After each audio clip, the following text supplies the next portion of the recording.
We've got something of a forgotten triumph for you today. The GT6. Not a TR, but a GT. Created by marrying the Spitfire underpinnings with the Vitesse 6-cylinder engine and a fastback Michelotti style version of the Spitfire body. Some have called it a mini E-Type, and you know, it certainly is that recipe of classic British sports car, sleek styling and 6-cylinder engine. Does it compare to the Jaguar on the road? Well, some would say it does, and some would say it's a poor relation. Let's find out.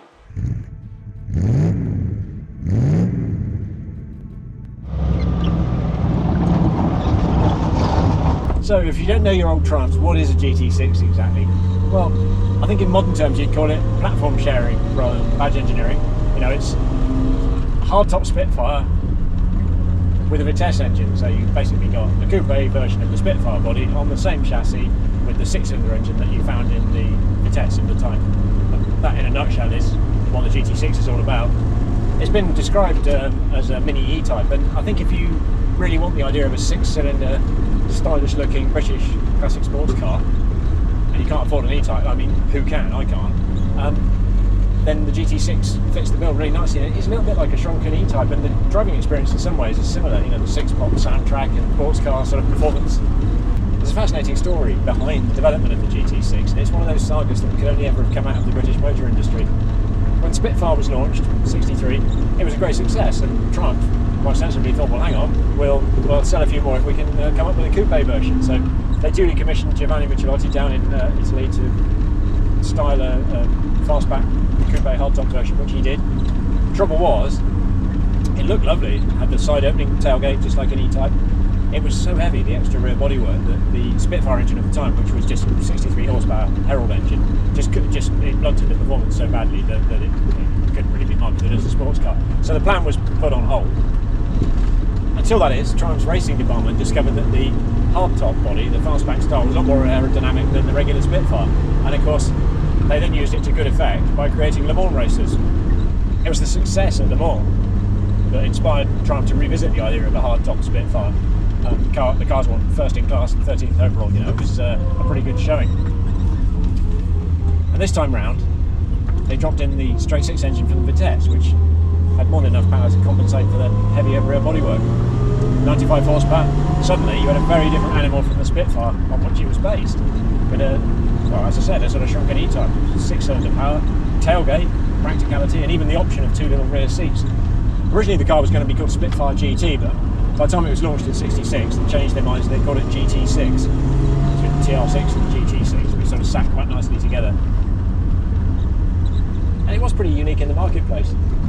You could get an MGB GT, but it wasn't quite the same, and it certainly didn't sound the same. I mean, this just does sound brilliant. I've always loved the sound of the straight 6 Triumph engine, and this is absolutely tremendous.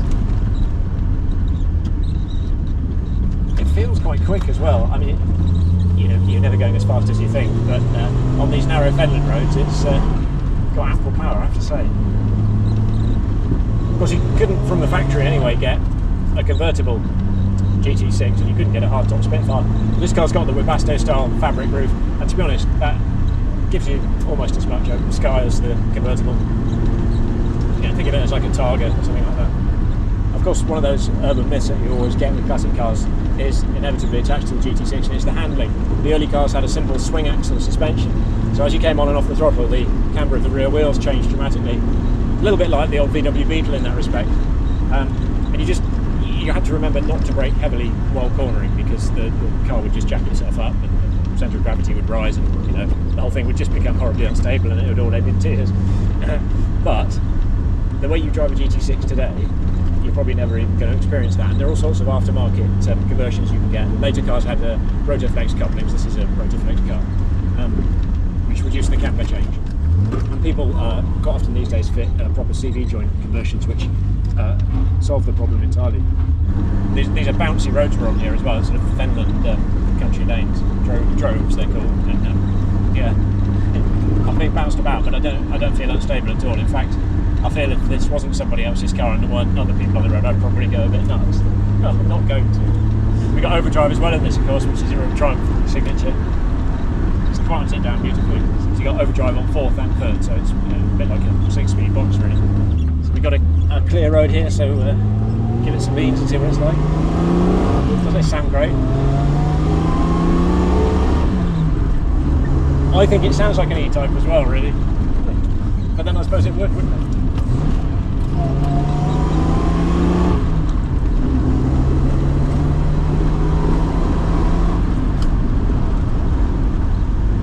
This really is fun.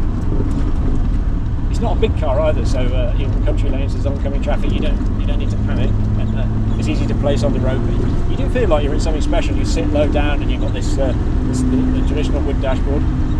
I think probably most of what you've read about dodgy handling on GT6s you can probably just discard, frankly. It feels fine to me. They're an easy car to live with, these as well. You can get pretty much all the parts for them. They're also a really easy car to restore. I met a guy recently who'd restored one at home, and he just lifted the body off the chassis and hung it from the roof. You know, the separate chassis does make them a lot easier for a DIY restoration, and for any sort of maintenance. You know, it just makes them easy to live with. It does feel that a little bit more special than the Spitfire. I've driven a lot of Spitfires, and you know they're great in their own way, but the extra pair of cylinders and the soundtrack it generates just does make you feel like you're in something a little bit more exotic. And like I say, if you can't afford an E-Type, this offers you all the fun of an E-Type. I think there'll be E-Type people in the comments, won't they, saying, "Oh, nothing like it." Yes, it is. I've driven plenty of E-Types and I've driven plenty of Triumphs, and I have to say this is probably as much fun as an E-Type. It is a bumpy ride in the GT6, and we've got poly bushes in here as well, which probably don't help, but yeah, you do feel yourself bounced around, but that's much like a TR2 that I was driving earlier on. You know, this is the worst road to try it on, to be honest. It's an amazingly practical car, the GT6. I mean, it is small and you'd be a bit cramped, but if you've got the optional rear seats, you can get two small children in the back, and if you don't have the rear seats, you can get a medium-sized dog in the back. Probably not both at the same time, well, nobody would thank you, but yeah, much more practical than a lot of classics. I really like these fabric sunroofs. You don't get them very much these days. They're so quick to just shut. Like I say, you see almost as much sky as you would in a Targa, you know, 911 Targa or something. I'm really getting used to this car. I've only driven it a few miles and I feel at home in it. It's a lot easier to drive on these roads than an E-Type. I think it rides about the same, to be honest. There are a lot of similarities with the E-Type. You can fill up the comments section all day long if you like about how wrong I am to compare it to an E-Type, but I stand by that. I've had just as much fun driving this as I would have done an E-Type. So there you go. A lot less money. Triumph GT6.